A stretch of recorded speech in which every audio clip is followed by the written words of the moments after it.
Are you wanting to put your home in the market, but you're afraid what the home inspector might find? Well, don't be worried, because in this video, I'm going to share with you 10 tips to make the home inspection process easier and hopefully stress-free. And by the end of the video, you're going to feel a lot better about listing your home for sale so that you can move on to the next great chapter in your life. Hi, I'm Robert C. Baker with United Real Estate Experts, and on this channel, we talk about all things real estate in the greater Chattanooga, Tennessee area. On the channel, you'll find tours of Chattanooga neighborhoods, tips on buying or selling a home, and detailed analysis about the local and national real estate market.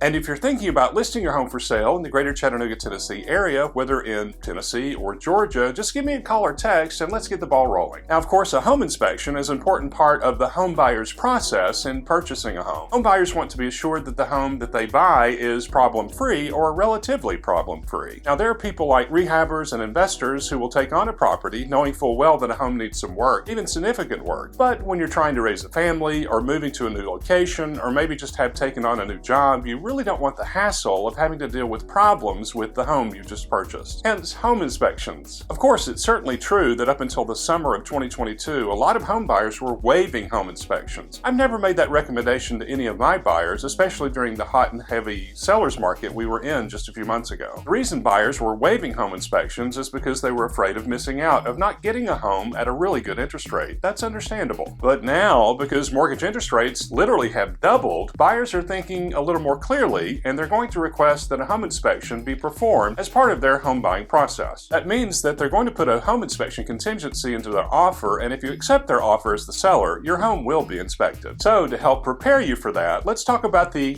10 things you can do prior to the home inspection. And after the video, check out the link in the description below and download my free Ultimate Home Inspection Checklist. The first thing you need to do, in my opinion, is have a pre-home inspection. That is, have a home inspector come in even before you list to make sure that everything in your home is in working order. Now, the benefits of having a pre-home inspection, which may cost you somewhere between $400 to $700 depending on where you live and depending on the size of your home, is as follows. First, a pre-home inspection will alert you to items that you need to repair or replace before your home goes on the market. Second, the home inspection will give you an opportunity to correct those items. Now, a lot of those things, like fixing squeaking doors and caulking around the tub or even cleaning out the gutters, may be things that you can do yourself or perhaps pay someone else to do. However, the inspection report may alert you to more serious issues with your home, like plumbing, roofing, or electrical issues, which you can have handled by a professional. Now, please be aware that many states require that if you discover adverse issues in your home, you must report it to the buyer on what is called a property disclosure or property disclosure form, and failure to disclose could result in civil legal action. Then again, if you know your house pretty well, have had all the issues addressed by a professional, and you're confident that your house is in great condition, you could opt out of having a pre-inspection, which is perfectly fine. Hey, if you're enjoying this content, be sure to hit the like button and the notification bell and subscribe to the channel for future videos. Thank you. The second thing you can do is provide sufficient time for the inspector to do his or her job. Once your home is under contract, there will be a certain period of time during which the buyer has a right to perform any or all inspections, and both the buyer and seller need to be aware of that deadline. Now, because you've agreed to the inspection in the contract, you need to ensure that on the day of the inspection that you give the inspector about 3 to 4 hours to complete the work. You'll be contacted by your listing agent or perhaps the home inspector to schedule the date and time of the inspection. Many buyers prefer being at the property during the inspection, at least during the last hour of the inspection, so that they can see with their own eyes any issues that are discovered, as well as receive an oral report from the inspector about those issues. If you work at home or have mobility issues and can't be away during the inspection, please be sure to let your listing agent know so that your agent can inform the buyer's agent and the inspector that you will be on the property during the inspection. Of course, it's best that you're away during the inspection. Just put the date and time of the inspection on your calendar and prepare to be away if you can. The third thing you like to do is prepare for the home inspection is to declutter. I know real estate agents talk about this all the time, but decluttering is an important part of the moving process. First, it makes your home look a lot better, and a good-looking home may sell faster and at a higher price. Second, decluttering is cathartic. It's part of the process of letting go of the past and preparing to move into the future. But the third reason to declutter is so that the home inspector has access to all the areas that need to be inspected. If you have a lot of knickknacks, sports equipment lying around, or items you don't routinely use and are in the way, go ahead and start storing those items in labeled boxes or bins and organizing them out of the way in your garage, or even better, in a pod or storage facility. Speaking of access, providing ample access to the inspector is the fourth thing you'd like to do for the home inspection. You'll need to ensure that the inspector has a free pathway to and can access the attic, the crawl space or basement, the indoor and outdoor units of your HVAC, the air return, be sure to change that filter, the water heater, kitchen appliances, all windows and doors, window units, and your electrical panel. And as a courtesy, remove items underneath your kitchen and bathroom sinks. Just put everything in a little bin, put the bin on the countertop or on the floor, and put it back under the sinks after the inspector has left. Please be aware that if the inspector can't inspect all the items that need to be checked on the first visit, he or she may need to return when those items are accessible,